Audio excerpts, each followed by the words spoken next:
Bonjour Sabin. Bonjour Juan, bonjour à tous les auditeurs des RFI. Et merci de nous appeler de Bukavu, justement, en RDC. Nous vous écoutons. Oui Juan, je suis à Bukavu et on a plus d'informations précises sur la position exacte du M23. Quels moyens déploie l'armée pour empêcher la prise de Goma? Ah, bonne question, effectivement. Bonjour Pauline Azidi. Bonjour. Merci d'être avec nous. Vous êtes journaliste au service Afrique de RFI. Actuellement, le front le plus proche de Goma se trouve à une vingtaine de kilomètres de la ville. Tout à fait. Les combats ont eu lieu ces derniers jours, principalement autour de Kibumba.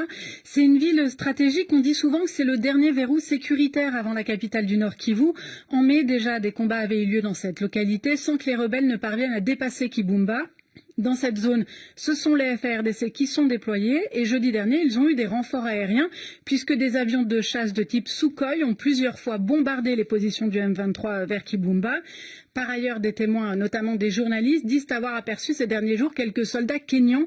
Néanmoins, les troupes kenyanes déployées dans le cadre de la communauté d'Afrique de l'Est, on parle aujourd'hui d'environ 200 militaires à Goma, ne sont pas encore intervenus sur cette ligne de front. 200 militaires déjà déployés sur les 900 promis par le Kenya. Du côté de la MONUSCO, Pauline Azidi.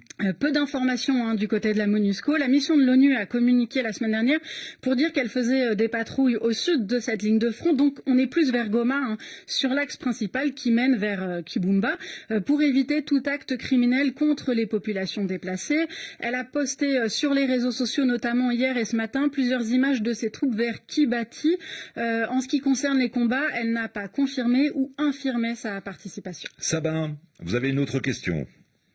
Oui Juan, malgré les efforts diplomatiques, le M23 ne se retire pas. La discussion avec les groupes rebelles est-elle vraiment une option pour les gouvernements de Kinshasa? C'est une question qu'on débattra tout à l'heure avec vous tous. Faut-il, oui ou non, négocier avec le M23? Pauline Azidi? C'est une très bonne question. La position congolaise, on va dire qu'elle n'a pas beaucoup varié là-dessus.